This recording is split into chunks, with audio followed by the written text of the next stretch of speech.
Ya, masih Bang Karni. Eh, saya termasuk yang terkejut ya, walaupun meneduhkan. Dan saya baru memahami apa juga yang ditulis di harian Kompas ya, waktu bulan Juni ketika beliau ke kota Konstantinov ya di Rusia. Waktu beliau datang ke Rusia bicara sebagai Presiden Republik Indonesia yang pertama datang ke acara Forum Ekonomi Internasional ya. Waktu itu Kompas judulnya itu adalah persoalan politik global dan kemudian ada kata Mandela di situ di akhirnya. Tadinya saya nggak mengerti apakah memang Pak Prabowo ini menginginkan supaya kita bisa jadi Mandela yang tidak kemudian terus memegang apa istilahnya ya, dendam kepada orang yang melakukan hukuman pada beliau ya. Saya terus terang Bang Karni, saya pernah ke Afrika Selatan dan kemudian juga ke tahanan Mandela. Wah, itu menyedihkan ya. Karena di situ cuma ada piring piring dari kaleng, kemudian juga ada cangkir juga ya. Dan itu menurut cerita, itu juga adalah tempat kencing dan juga tempat buat dia makan dan sebagainya dan sebagainya. Tapi Anda tahu, begitu dia keluar dari penjara, dari rezim apartheid itu, tidak satu pun dia melakukan dendam. Balas dendam lah. Kenapa? Tidak balas dendam. Tidak balas dendam kepada tokoh-tokoh dari Afrika Selatan ya, khususnya yang keturunan Belanda ya, karena memang orang-orang yang melakukan apartheid itu bukan banyakkan orang Inggris tapi orang dari Belanda. Tapi kemudian kalau Anda perhatikan ya, ini juga yang saya kagum juga ya.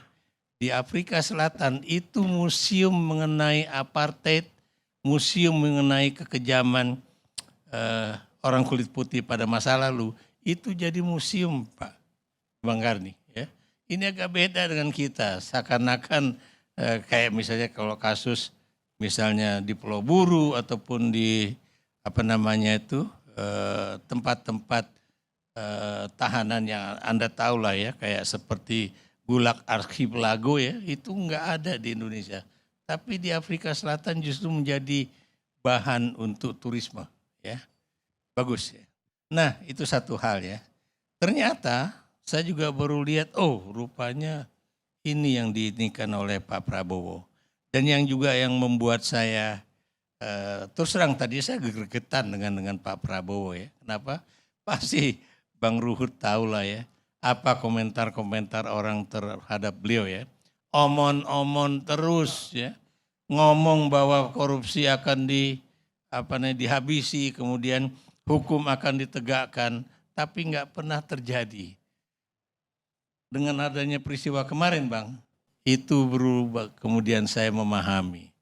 Memang rupanya Pak Prabowo ini benar-benar piawai ya, bukan dalam berpolitik ya, tapi dalam mengambil satu keputusan kapan kira-kira dia akan melakukan itu ya. Dan Anda tahu ini kemudian terjadi ketika banyak sekali orang membuat suatu meme ya ataupun komentar-komentar di media massa ya. Apa yang dilakukan oleh negara terhadap Tom Lembong dan juga Hasto Kristianto ya. Banyaklah pendapat memang macam-macam ya. Ada yang juga dulu komentar waktu saya membuat media sosial mengenai hal itu. Mas, kalau Tom Lembong itu memang harus dibela, tapi kalau Hasto ada salahnya lah karena itu katanya kasus apa istilah itu suap Harun Masiku. Tapi kan kita juga tahu dari teman-teman PDIP atau kemudian juga diulas oleh televisi bagaimana dia melakukan suap kalau kemudian dia adalah seorang sekjen ya, masa dia ngeluarin duit buat kemudian menyuap untuk membebaskan Harun Masiku ya. Menjadikan dia anggota DPR. Betul, ya. Tapi itu juga tidak terjadi, Pak. Ya, Bang Karni ya. Maksud saya itu tidak terjadi karena yang menjadi anggota DPR juga tetap orang yang harus menjadi anggota DPR. Walaupun itu gara-gara Syahrin Masiku juga nggak muncul-muncul gitu kan. Jadi itulah yang terjadi. Tapi saya terus terang ya, dengan adanya kasus itu, ini saya melihat bahwa Pak Prabowo ini kayaknya benar-benar mengambil suatu langkah yang berani dan kemudian tepat waktu. Walaupun lagi-lagi saya juga curiga apakah gara-gara ini ada persoalan internasional juga ya, karena Anda tahu kan Pak Prabowo ini kan sedang banyak juga dikritik dalam kasus misalnya bagaimana hubungan dia dengan Donald Trump ya, kenapa kemudian dia menerima aja tekanan Donald Trump dalam kasus misalnya penerapan teks terhadap Indonesia ya. Walaupun hari ini saya juga senang juga ya baca Kompas, rupanya itu belum selesai, Bang Ruhut ya. Belum selesai karena belum 19-0. Tapi ternyata kita masih dikenai cuma 10%. Dan ini berarti yang namanya diplomasi ekonomi masih terus berjalan. Kalau ini ternyata ini juga berjalan dengan baik, lagi-lagi pasti orang juga pasti akan memberikan suatu acungan jempol kepada Prabowo Subianto. Ya. Tapi Bang, ya saya juga setuju dengan Bung siapa namanya ini? Yes ya. Beliau mengatakan bahwa ini belum selesai karena masih juga ada kasus-kasus lain ya yang harus kemudian juga diselesaikan ya. Saya beri contoh misalnya ya, tadi perdebatan beliau dengan teman kita juga Bung Andi ya. Apakah kemudian Jokowi itu bagaimana ya perbuatannya terhadap Tom Lembong, Hasto ya. Itu yang dulu juga saya pernah bicara dan ngomong terus terang ya. Bahwa Jokowi ini adalah seorang politisi yang kadang-kadang buat saya ini menjadi orang yang kalau melakukan suatu pembunuhan itu benar-benar tanpa perasaan. Bagaimana dia dengan Tom Lembong, saya beri contoh ya. Seorang yang dulu menjadi penasehat ya dan kemudian diminta untuk menjelaskan bagaimana posisi Indonesia dalam bidang ekonomi ya. Kata Jokowi, ini saya mau ngetes ini apa namanya itu Pak Tom Lembong, menteri saya gitu kan. Ternyata orang yang sudah berjasa dalam konferensi internasional tersebut ya dan juga sudah menjadi pimpinan di BKPM yang sangat jujur dan kemudian menjadi menteri perdagangan juga yang menurut saya juga sangat jujur, tiba-tiba dimasukkan penjara sangat berbeda. Maksud saya itu misalnya dia menjadi menteri antara 2015-2016, tapi kenapa kasusnya baru dimunculkan 2023? Sama dengan kasus Hasto ya. Itu kejadiannya pada 2019 ya. 14 kali. 2014 malah kan. Kemudian tiba-tiba kenapa baru muncul setelah Hasto itu setelah Jokowi tidak lagi menjadi presiden di bawah PDIP. Ini kan juga suatu hal yang aneh ya. Jadi begitu, tapi inilah yang tadi saya lihat ya, kayaknya Pak Prabowo melihat bahwa memang ada suatu hal yang janggal.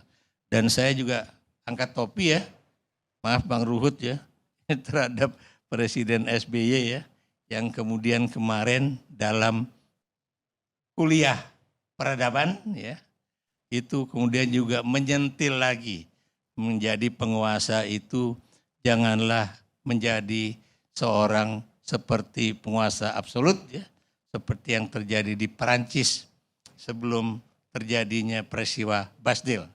Kita tahu peristiwa Bastille itu adalah di mana rakyat Perancis ngamuk menghancurkan penjara Bastille dan Anda tahu penjara Bastille itu adalah tempat di mana raja menaruh orang-orang yang dianggap menjadi yang melawan penguasa. Jadi apa yang saya katakan ya, apa yang dikatakan oleh Pak Susilo Bambang Yudhoyono itu sangat tepat ya.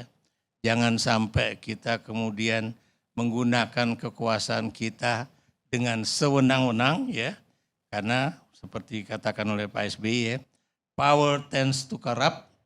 Cuma salah Pak SBY ya, bukan lanjutannya absolute power tends to corrupt, bukan. Harusnya absolute power corrupt absolutely, bukan pakai ten lagi. Jadi, tapi yang buat saya tetap apa istilahnya itu kuliah peradaban kemarin juga sangat baik ya Bang Ruhut ya. Kenapa? Karena Anda tahu hancurnya penjara Bastille itu di Perancis juga dirayakan sebagai suatu peradaban. Peradaban apa? Peradaban dari sebuah pemerintahan yang sewenang-wenang menjadi sebuah pemerintahan yang atas dasar hukum. Jadi itu yang buat saya sangat penting ya.